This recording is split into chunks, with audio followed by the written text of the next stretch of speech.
sejak awal saya mengatakan kan, sebenarnya ini kan pendekatannya itu ada dua, pendekatan administratif dan pendekatan pidana. Saya selalu mengatakan, masa yang begini-begini aja dipidanakan, tetapi bukan berarti disepelekan.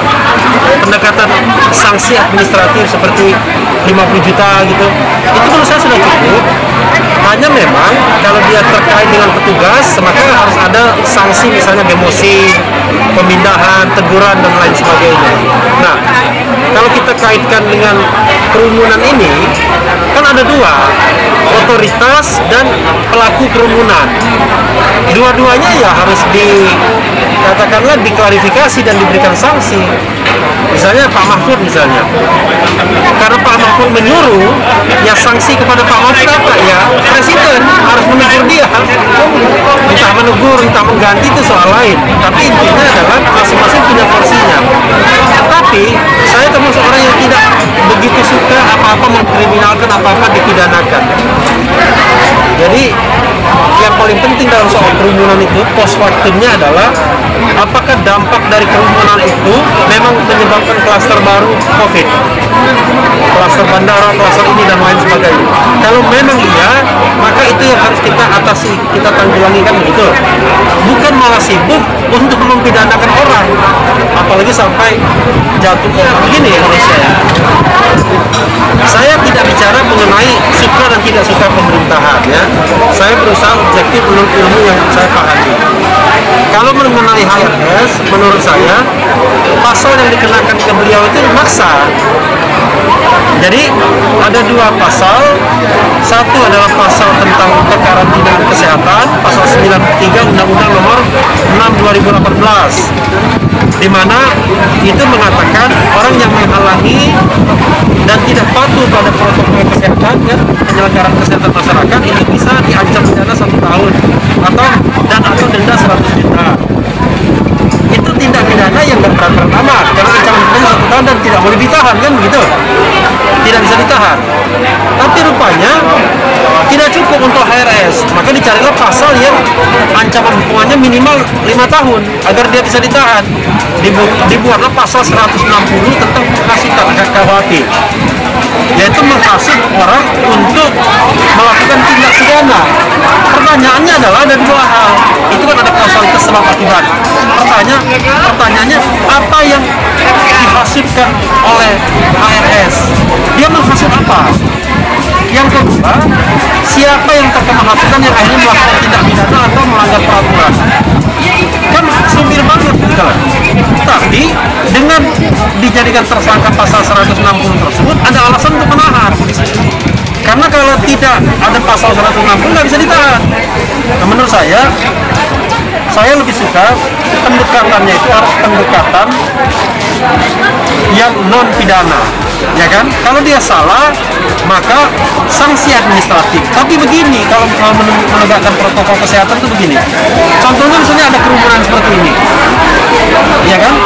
Kita berusaha menjaga jarak dan lain sebagainya, pakai masker. Tapi kadang-kadang kan nggak bisa dicegah kan? Nah, begitu tidak bisa dicegah, misalnya ada petugas yang membubarkan kita, ya kita patuh, kita taat. Tapi kalau kita melawan, nah disitu kita bisa dipidana karena melawan petugas, kan begitu. Nah, dalam kasus tersebut kan petugas kan tidak membubarkan apa-apa. Bahkan BNPB membagikan masker untuk mengantisipasi agar tidak terjadi penularan. Padahal kalau kita bicara tentang otoritas, siapa yang paling otoritatif? Di tingkat nasional, otoritasnya itu ada BNPB dan ada Kementerian Kesehatan. Tapi sekarang ada Komite Pemulihan Ekonomi dan Penanggulangan COVID yang diketuai oleh Erlangga Hartarto. Di tingkat nasional saja nggak jelas siapa yang paling punya otoritas dalam penanggulangan COVID. Apakah BNPB, apakah Kementerian Kesehatan, apakah komite yang diketuai oleh Erlangga Hartarto dengan pelaksanaan Erick Thohir. Jadi governance saja itu nggak jelas sudah. Kalau governance-nya tidak jelas, ya sampai ke daerah pun tidak jelas. Karena mengatakan misalnya begini. Tapi kan dia melanggar PSBB transisi. Pertanyaannya adalah PSBB transisi itu dasarnya apa? Dasarnya adalah pergub. Ya kalau pergub ya cukup Satpol PP yang turun tangan gitu loh. Dan pergub itu nggak pidana, sudah dilakukan ya sanksinya administratif. Nah, jadi memang banyak ketidakjelasan yang menurut saya ujung-ujungnya bukan soal penegakan hukum, tapi lebih dilandasi pada motif politik. Saya tidak mau menggunakan istilah apapun. Yang saya mau katakan bahwa kita menggunakan kalimat yang netral, yaitu tewasnya 6 laskar FPI, ya, atau kadang-kadang menyebutnya LPI, Laskar Pembela Islam. Nah, saya ingin mengatakan bahwa yang confirm, yang firm, yang jelas, yang melakukan itu adalah petugas aparat keamanan, dan itu sudah diakui sendiri oleh Polda Metro Jaya. Kita pegang satu. Pertanyaannya adalah kenapa sampai muncul korban, 6 korban jiwa? Dikatakan karena membela diri. Nah, disinilah yang kemudian ketika ada cerita tentang membela diri itu yang menurut saya ceritanya kurang rasional, bahkan tidak rasional. Gitu. 2 tewas di tempat, 2 tewas ketika tembak menembak, ya kan gitu. Lalu 4 tewas di mobil ketika mau dibawa ke Polda. Menurut saya cerita itu cerita nggak masuk akal.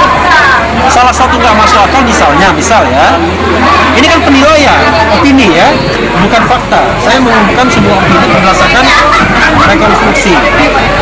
Bagaimana mungkin mobil Daihatsu Xenia itu membawa 4 laskar FPI, ya, lalu dikawal oleh berapa Xenia itu cukupnya? 2 lagi dong berarti kan 3 kalau dipenuhi ya, oke 3 2 depan tuh. Berarti barangkali petugasnya 4, tapi ada yang bilang petugasnya cuma 2. Di luar sopir ada yang bilang 2 atau 3. Nah, katakanlah 3 sama 4 dalam kondisi yang dia tidak terborgol dan duduk di belakang. Kira-kira masuk akal nggak cara penanganan seperti itu? Padahal temannya baru saja tewas tembak. Karena itu menurut saya, apalagi menurut berita yang kita baca, saya sendiri tidak melihat mereka ditembak berkali-kali, tidak lebih dari 1 kali. Gitu. Nah, ini kan menjelaskan bahwa ini bukan membela diri. Bahkan ada juga bekas-bekas memar, ya kan? Bekas-bekas seperti penganiayaan. Ya, saya kan mengikuti saja beritanya. Nah, itu kan makin menunjukkan bahwa itu bukan tindakan membela diri. Jadi gini, penguntitan itu sendiri agak aneh. Kenapa? Apa kaitannya mereka menguntit?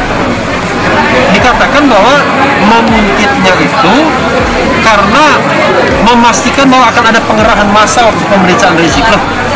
Menurut saya itu nggak masuk akal. Ngapain menguntit orang yang keluar kota? Sementara pusat kerumunannya di Polda Metro Jaya. Kalaupun memang mereka mau mengerahkan massa dari luar kota, saya kira tilik sandi polisi kan di mana-mana, nggak perlu dia nguntit. Apalagi penguntitan itu misalnya kalau kita dengar berita berusaha masuk jalurnya mendekati mobilnya HRS. Nah, itu aneh lagi. Kalau nguntit itu biasanya kalau ketahuan kan namanya nguntit. Kalau ketahuan pura-pura bohong kan bisa gitu. Pura-pura wah ini salah ini. Kalau dipepet menjauh. Ini enggak, malah kalau dilihat malah dikejar pengawal itu, mobil pengawal. Jadi banyak hal yang menurut saya nggak masuk akal. Kecuali kalau mereka itu adalah terduga teroris, yang orang yang mau ditangkap karena melakukan tindak pidana. Ini kan enggak. Baik HRS, kan waktu itu kan belum tersangka, maupun pengawal-pengawalnya orang yang tidak melakukan tindak pidana. Jadi ngapain kemudian mau dikuntit, ditangkap dan lain sebagainya? Jadi menurut saya kasus ini ya, karena kita ini kan pencinta kebenaran ibaratnya. harus diungkap seterang-terangnya dan harus oleh sebuah tim di luar dua pihak, di luar FPI dan di luar Polda. Nah, apakah Mabes Polri? Saya termasuk yang tidak merekomendasikan kalau Mabes Polri, karena masih bagian dari itu semua. Nah, saya mengusulkan ya Komnas HAM tetap bekerja atau dibentuk tim independen yang anggota-anggotanya tidak boleh ada dari pihak yang terlibat.